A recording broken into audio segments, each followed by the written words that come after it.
Mengheningkan cipta selesai. Alhamdulillahirabbil alamin. Marilah kita buka bersama di dalam surat Al-Baqarah ayat yang ke-21 dan ke-22.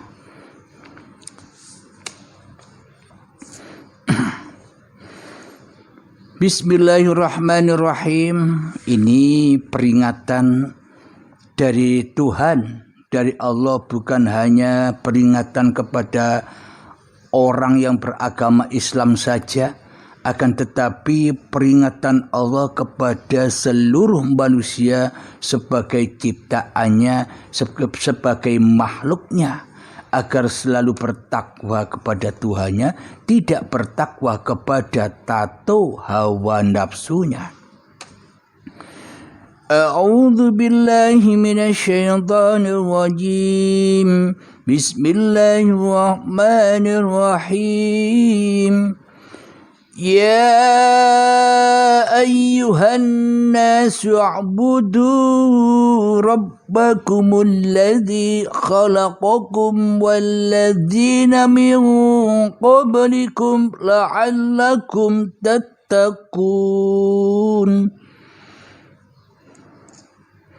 Yang artinya, wahai manusia.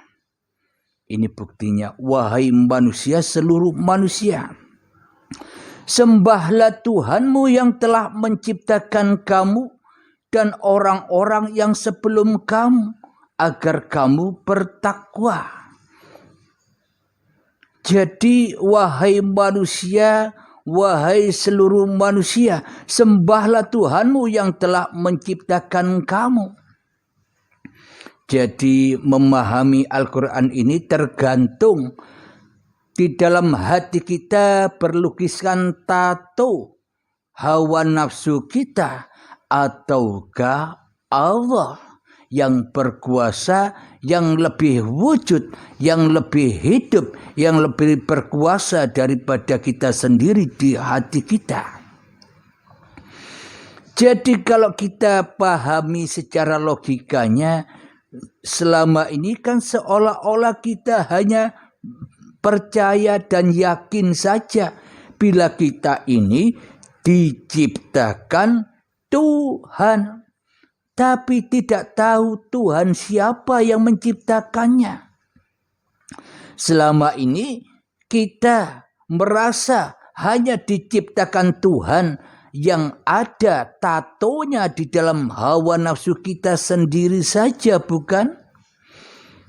Seolah-olah diri kita ini diciptakan oleh diri kita sendiri. Seolah-olah diri kita ini diciptakan oleh iblis dan setan daripada diciptakan oleh Tuhan yang telah menciptakan kita.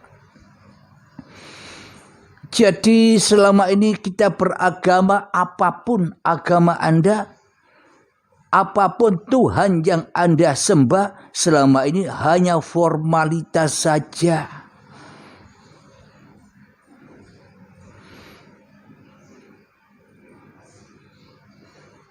Hanya untuk pencitraan saja, tanpa tahu Tuhan siapa yang menciptakan diri Anda, diri kita semua. Kenapa dan apa buktinya? Buktinya di dalam hati kita, kita masih bertatokan Tuhan, hawa nafsu kita sendiri di hati kita yang ada, yang wujud, yang hidup. Dan buktinya lagi apa? Kita mengaku-ngaku bahwa hidup dan badan ini milik kita, bukan? Itulah tanda bukti di dalam hati kita masih najis dengan tato nama diri kita sendiri. Masih najis dengan tato hawa nafsu diri kita sendiri.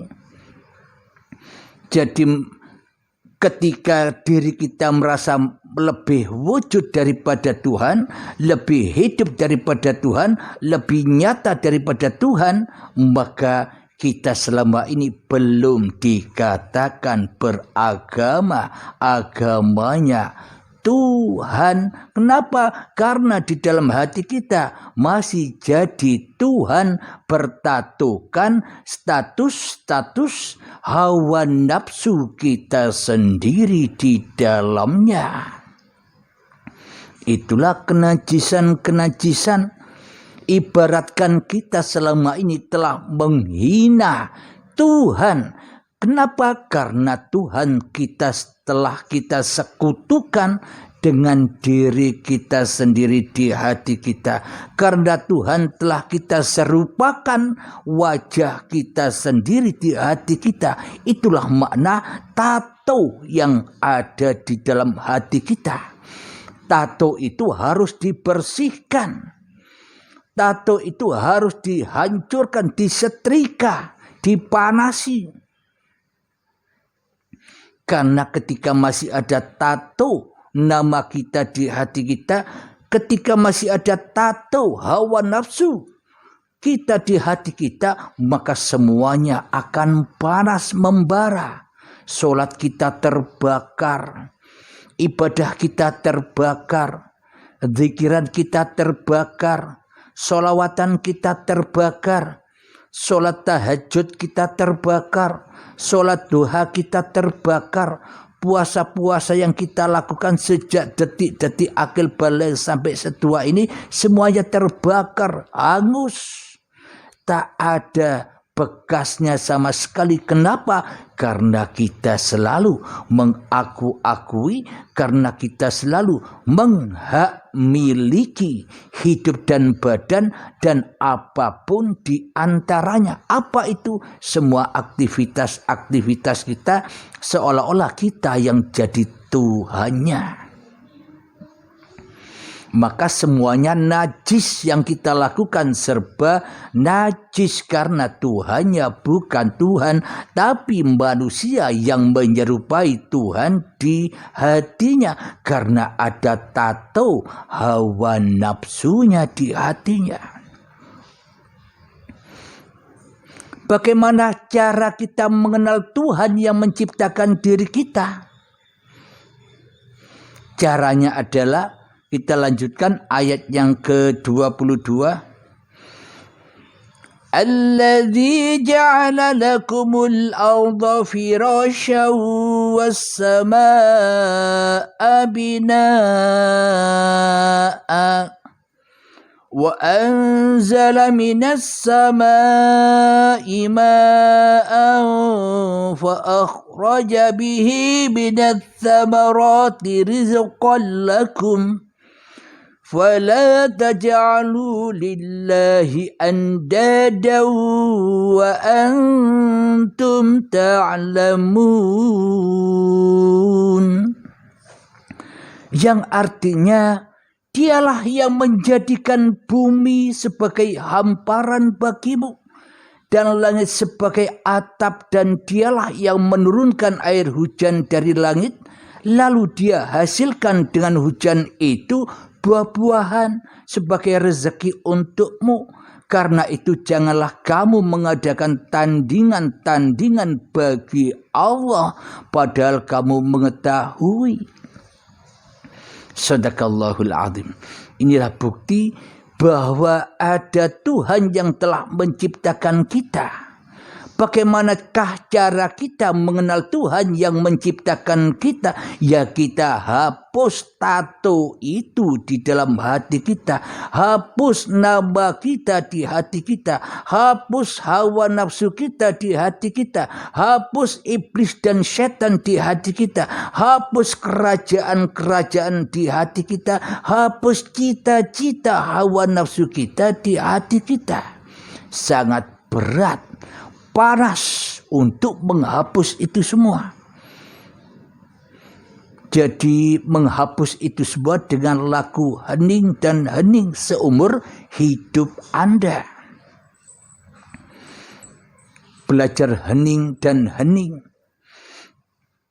Jadi untuk memotong kompas jalan tolnya supaya kita cepat sampai, tanpa latihan sampai seumur hidup ya lewat pintu baiat. Jadi ada pembimbingnya.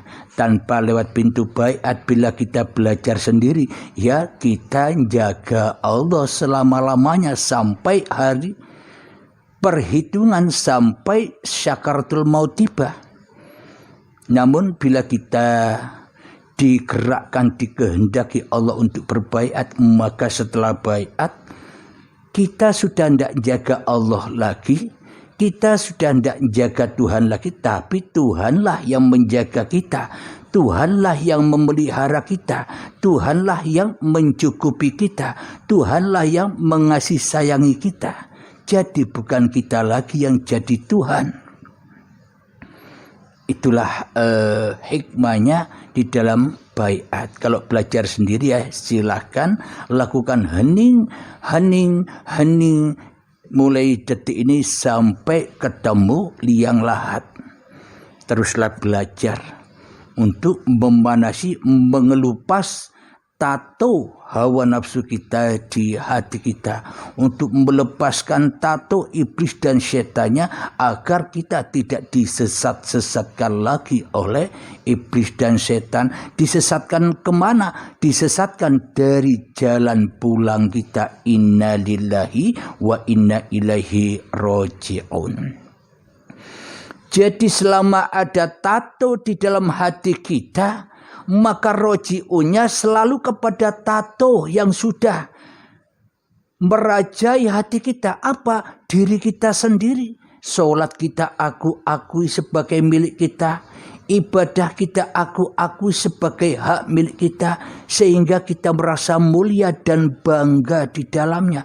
Itulah kesesatan yang nyata. Kita memperturutkan hawa nafsu kita, maka derajat kita di sisi Allah lebih rendah daripada hayawan. Maka dari itu hayawannya, maka dari itu dombanya perlu dikorbankan lewat pintu baiat agar suci kembali kepada Tuhannya.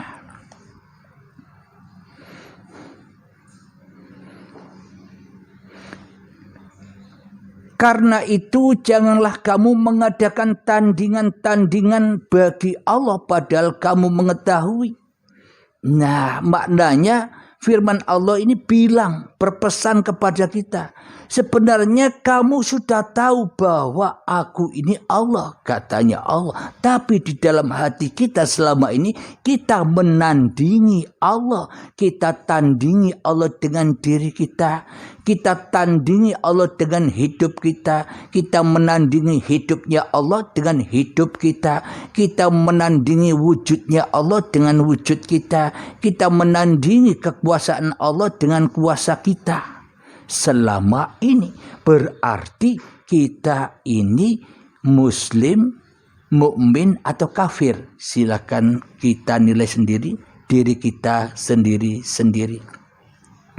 Jadi jelaslah bahwa kita ini masih kafir di sisi Allah ataukah sudah kembali selamat ke jalan Allah. Jadi kafir itu hanya Allah yang tahu dan hanya diri kita yang tahu. Diri kita ini kafir apa selamat.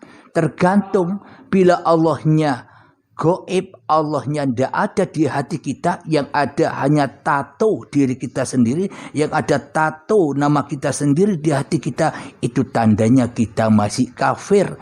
Agama apa saja, bukan hanya Islam saja, bukan hanya Nasrani saja, Yahudi, Majusi, seluruh manusia bila di dalam hatinya masih bertatokan hawa nafsunya, masih bertatokan nama dirinya daripada Tuhannya yang telah mengadakan dan yang menciptakannya, maka itu dikatakan kafir di sisi Allah. Kita semua tahu kita kafir atau sudah selamat pulang kepada Tuhan, kita yang tahu. Coba cek hati kita. Bila kita sudah tahu, maka berhijrahlah dari kekafiran diri kita. Berhijrahlah, cari jalan selamat, cari jalan pulang. gunanya kita ada di dunia ini hanya satu perjalanan, yakni pulang kepada yang menciptakannya. Namun bila di dalam hati kita masih bertatokan hawa nafsu kita, masih bertatokan nama diri kita, bagaimana mungkin kita bisa pulang? Kita pulangnya ke neraka, pulangnya kepada hawa nafsu, kumpulnya dengan iblis dan setan yang nyata di hati kita. Siapakah iblis dan setan itu? Inna syaitana lakum aduwwum mubin. Sesungguhnya setan itu musuh yang nyata bagimu. Siapa yang ada di dalam dirimu?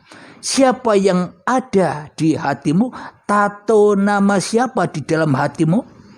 Di dalam diri kita kan diri kita sendiri yang mentuhani hidup, yang mentuhani badan, yang mentuhani sholat, yang mentuhani amal, yang mentuhani zikiran, yang mentuhani sholawatan, yang mentuhani ngaji Al-Quran, yang mentuhani hafal Al-Quran, yang mentuhani ilmu kita, yang mentuhani kekayaan kita, yang mentuhani semua apa yang kita miliki. Itulah yang dimaksud golongan tersesat. Karena kita masih terhalang oleh tato diri kita sendiri, maka takkan pernah bisa pulang kepada Allah sebelum tatonya dihapus, sebelum tatonya diklimbet, sebelum baiat tak bisa pulang.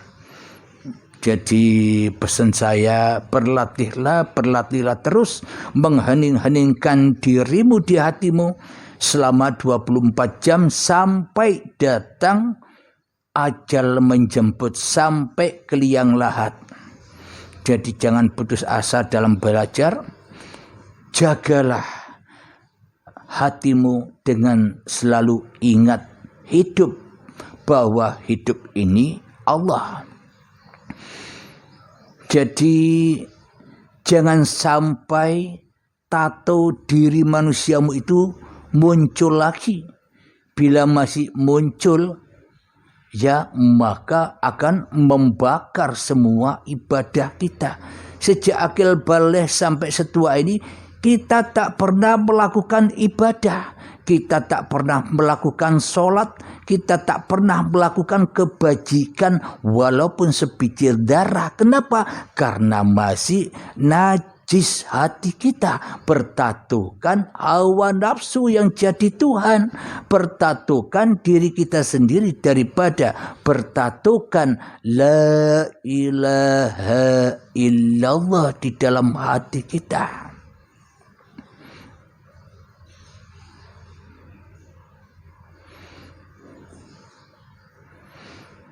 Ayat yang selanjutnya Al-Baqarah ayat 23. Bismillahirrahmanirrahim. Wa in kuntum fi raibin mimma nazzalna ala abdina fa'tu bi suratin min mithlih wad'u syuhada'akum min dunillahi in kuntum sadiqin. Yang artinya, dan jika kamu meragukan Al-Quran yang kami turunkan kepada hamba kami, di sini dalam kurung Muhammad. Jadi kalau saya mengartikan dalam kurung ini Muhammad siapa? Apa Muhammad Nabi Muhammad yang sudah wafat? Secara syariatnya begitu, tapi secara hakikatnya adalah Muhammad itu adalah manusia yang sudah menjadi Rasulnya Allah, manusia yang sudah menjadi utusan Allah, manusia yang sudah menjadi pesuruh Allah. Maknanya Allah lebih wujud di dalam hati manusianya daripada dirinya sendiri. Muhammad, bukan kamu yang melempar, aku yang melempar. Itulah imannya para rasulnya Allah, manusia yang dikehendaki Allah. Kapan adanya? Awal zaman sampai akhir zaman tetap ada. Kalau Rasul secara hati, kalau Rasul secara syariat, ya tetap Nabi Muhammad khotamul anbiya, Nabi akhir zaman.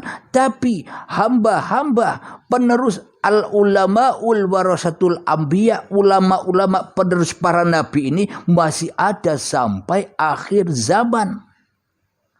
Inilah yang dimaksud tanda kurung Muhammad di sini. Maka buatlah satu surat semisal dengannya dan ajaklah penolong-penolongmu selain Allah jika kamu orang-orang yang benar. Jadi maha benarlah isi Al-Quran ini. Maka jadilah Rasulnya Allah. Jangan jadi Rasulnya tato diri manusiamu di hatimu.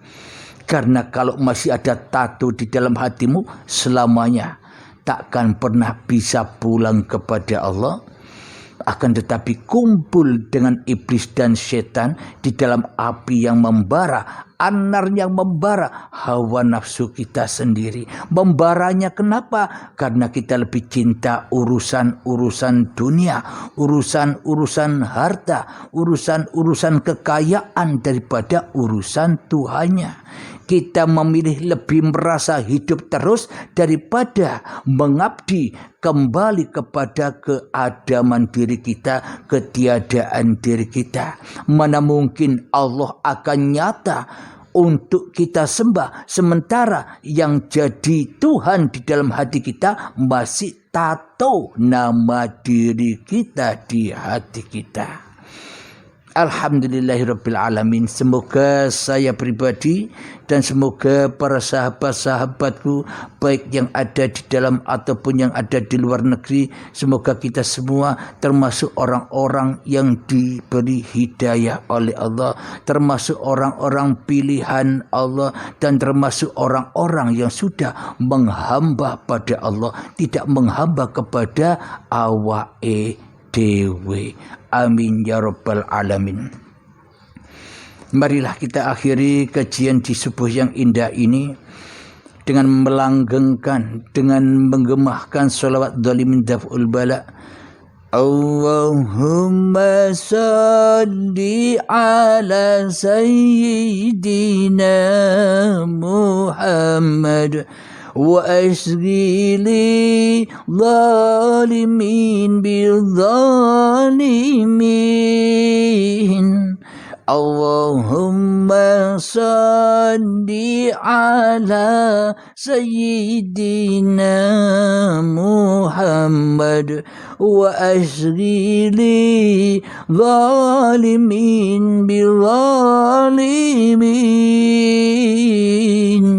وأخرجنا من بينهم سالمين وعلى آله وصحبه أجمعين. Alhamdulillahi Rabbil Alamin.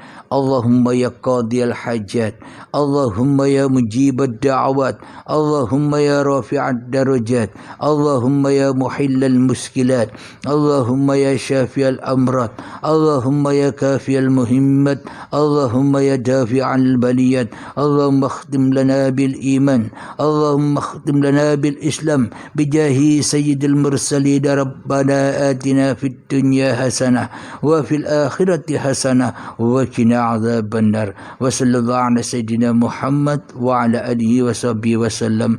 Walhamdulillahi rabbil alamin. Akhir kalam.